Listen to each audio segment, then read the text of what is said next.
Euzubillahimineşşeytanirracim. Bismillahirrahmanirrahim. Rabbimiz bizi öncelikle şöyle değerlendireceğiz. Allahu Teala çevre bilinci konusunda, yeryüzü konusunda insanları öncelikle yeryüzünde halife olarak yarattığını söylemiş. Yani aslında çevreyi insana emanet olarak vermiş. Biliyorsunuz bir şeyde emanet bizim kendi malımız değildir. Emanet nedir? Emanet sahip çıkılması gereken bir anlayıştır. Yani birisi bir emanet verdiği zaman ona sahip çıkmak zorundasınız. Har vurup, harman savurup dilediğiniz gibi mahvedemezsiniz. O yüzden Rabbimiz de yeryüzüne bizi halife kılmış, emanet olarak vermiş ve mesela ayette diyor ki yeryüzü böyle düzgün olduğu halde, yani yeryüzü de ıslah edildiği halde bozmayın. Veya mesela bugün çevre sorunlarıyla veya yeryüzünde herhangi sorunla karşı karşıya geliyorsak Rabbimiz mesela ayette ne diyor? Yeryüzü insanların müdahalesinden dolayı fesada uğradı.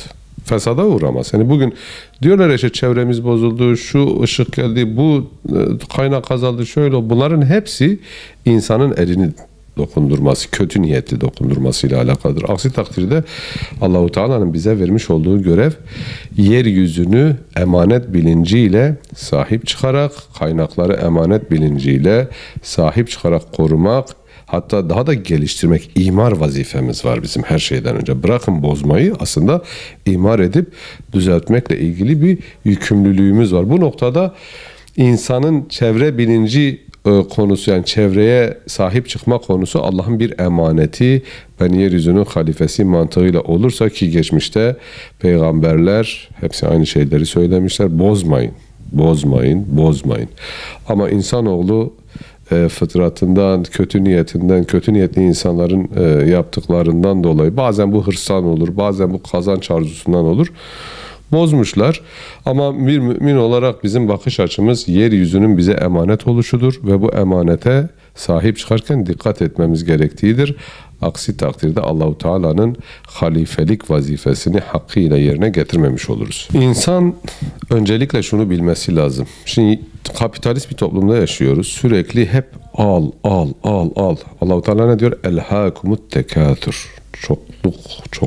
Çoğaltma tutkusu sizi oyaladı. Neyden oyaladı? Allah'tan gafil hale getirdi. Bu çokluk duygusu bizi Allah'tan gafil hale getirirken, Allah'tan gafil olan adamın döndüğü yer ne oldu? Tüketim çılgınlığı oldu. Bu sefer artık hiçbir şey yetmez hale geldi. Yani şöyle bir noktaya geldi. Kişi dedi ki o senin olmalı. Bir noktadan sonra bakın şöyle şeylerle karşılaşıyoruz. Diyoruz ki mesela buna gerek yok. Gerekli diyor. Oysa ki ihtiyaç ile arzu aynı şeyler değildir. Bugün insanların tüketim çılgınlığından geldiği nokta şudur. Arzularıdır ama biçtiği kılıf ihtiyaçtır. Onun için biz öncelikle ihtiyaç mıdır, değil midir? Bunun ayrımını yaptığımız zaman çok rahat ortaya çıkar. Biz tüketim çılgınlığı mı yapıyoruz? Bu gerçekten bana gerekli midir? Gereksiz midir? Bu öyle bir önemlidir ki bir süre sonra bu tüketim çılgınlığı insanı her şeye karşı böyle kötü niyetli bakışa getirir. Allah yeryüzünü insanların ihtiyacı oranda yaratmıştır. Kişi ihtiyacına göre aldığında tüketim çılgınlığından kurtulur. Kurtulmazsa ne olur? Bugün kapitalist toplumların geldiği durum nedir? Hiçbir şeye razı olamazsınız. Huzursuzluğu beraberinde getiriyor yani bu tüketim çılgınlığı. Çünkü hep biraz daha iyisi var. İhtiyaç mıdır, değil midir? Aksi takdirde biz o kapitalizmin, yani şeytani odakların üzerimize uygulamış olduğu o psikolojiyi almış oluruz ki bunun Müslüman davranışıyla uzaktan yakından alakası yoktur. Hele bizim gibi bir peygambere sahip bir ümmetin, Efendimiz Aleyhisselatü Vesselam'ın yaşantısını bilen bir ümmetin tüketim çılgınlığı yapıyor olması, bu hataya düşüyor olması büyük bir sıkıntıdır, büyük bir vebaldir ve huzursuzluktur. Onun için bugün insanlar bu tüketim çılgınlığının içerisindeki o huzursuzluktan nereye kaçıyor? Dikkat edin, mesela Asya'ya gidiyor adam öğretilere. Hani bu işte yoga, muga, Hinduizm öğretilerde hep ne var? Uzak dur. Değil mi? Huzuru orada bulduğunu söylüyor ama dönüyor, o ihtiyaç kurtulamıyor. Onun için biz Müslüman olarak hiç oralara gitmemize gerek yok. Biz dinimize dönüp baktığımız zaman Rabbimiz bize gerektiği ölçüde harcamamızı, gerektiği ölçüde kullanmamızı zaten söylemiş. İhtiyacı kimse inkar etmiyor. Ama Peygamber Efendimiz Aleyhisselam, bak şöyle bir örnek var. Adam evine bir üst kat yapıyor.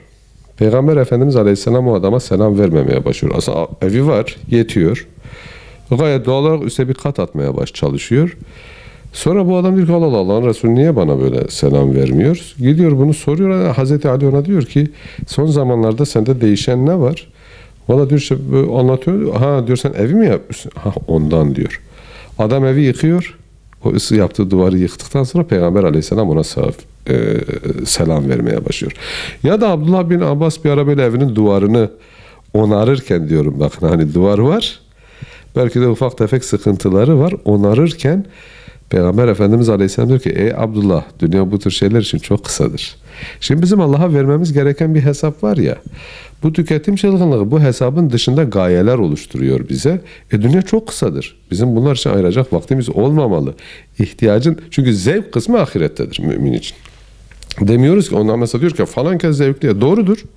Zevk yaşanmamasını demiyor ki İslam. İslam diyor ki tehir edeceksin.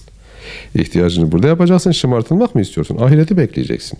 Ahiret için de yeterli zamanın yok. Yani sen dünyada o tüketim çılgınlığına zaman ayırırsan birinden birini tercih etmek zorundasın. Müminin tercihi Allah'tan ve elçisinden yana olursa huzur bulur. Tüketim çılgınlığının sonucudur israf. Şimdi siz tüketim çılgınlığına girdiğiniz zaman ne yapmış oluyorsunuz? Daha fazlası. Diğerleri ne oluyor? İsrafa dönüşmüş oluyor. Aslında Allah-u Teala ne diyor? Kulu veşrebu ve la tusrifu innehu la yuhibbul musrifin. Yiyin, için israf etmeyin. Çünkü israf edenleri Allah sevmez. Bir mümin düşünün. İman ehliyiz. Allah'ın bizi sevmesini istiyoruz. Ameller yapıyoruz belki. Ama şu israf kısmında biraz böyle ayarı kaçırdığımız zaman ama bak tehdit çok büyük. İnnehu la yuhibbul musrifin. O israf edenleri sevmiyor. Sen bu kadar ibadet ederken Allah'ın seni sevmesi için orada ayarı kaçırdığında o sevgiden oluyorsun. Bir. İkincisi Allah bir başka şiddetlidir. Bu israfla ilgili mesela innehu la yuhibbul musrifin bir diğer ayette ne diyor? Saçıp savuranlar şeytanın kardeşleri. Yani şimdi ifade çok kötü. Mubezzirin, o saçıp savuran adamlara Allah-u Teala diyor ki bunlar şeytanın kardeşidir. Müminin tavrını Furkan suresi 67 olsa gerek. Müminin tavrını Allah nasıl belirliyor? Onlar yeryüzünde harcama yaparken ne israf ederler ne daraltırlar. Yani ikisinin arası bir yol tutarlar. Demek ki mümine Allah mutedil bir yol çizmiş. Efendimiz Aleyhisselam bakın israfı ölçerken nasıl ölçeceğiz? Biz şu an israfı belki biraz farklı algılıyoruz ama bir nehirin kenarında olsanız dedi Aleyhisselam, abdest alıyorsunuz. İbadet yani. Bak değil zevk. İsrafın zevk kısmını geçtim. Resulullah Aleyhisselam'ın sahih hadistir bu. Bir nehirin kenarında oldunuz ve ibadet amaçlı abdest alacaksınız. İsraf etmeyin. Bu nehir akıyor bol bol. Su akıyor. Hani alıp 2 damla toprağa dökülsen ne olacak diye düşünürken ki ben ne yapıyorum? Abdest alıyorum. Yani hiç önemsememem gerekirken Allah'ın peygamberi diyor ki orada da israf etmeyeceksin. Şimdi bize bu ölçüyü koymuş Elçi Aleyhisselam. Bir de bizim yaptığımızı kıyas ettiğimiz zaman uçurum var. Çünkü kanaati Peygamber Aleyhisselam rıza göstermeyi en büyük zenginlik olarak belirlemiş. Biz kanaat ettiğimiz zaman israf etmeyiz. Yani biz Allah'ın verdiğine rıza gösterdiğimiz zaman israf etmeyiz. Ama rıza göstermezsek daha da olsun elhakumut tekasuru kendi hayatımıza uyguladığımız zaman yok ki yani parası bunun bir sınırı yok. İsrafın sınırı yok. Sonra da yeryüzü bu sefer israfın şöyle bir toplumsal sonucu da var. Şimdi sen onu oradan israf ederken birileri aç kalıyor. Birileri yoksunluğa düşüyor. O birilerinin yoksunluğa düşmesi belki de senin israfınla alakalı bir durumdan o hale geliyor. İsrafınla alakalı olan bu halde sadece kendine zarar vermedin. Kime verdin? Hiç tanımadığın birilerine verdin. Ahirette Allah-u Teala o mizana bizi getirdiği zaman, o hesabı kitabı vereceğimiz zaman hiç tanımadığımız birileri belki de bizim o israfımızdan dolayı bir zarar görmüş ise dediğim illa bugünün değil. Yani sen bugün israf ettin. Diyelim ki bugün su kaynaklarını israf ettin. Senden sonra gelen nesil var ya, onların kaldığı susuzluğun vebali hiç tanımayacağın, hiç görmediğin adamlarla ahirette gel bakayım buraya.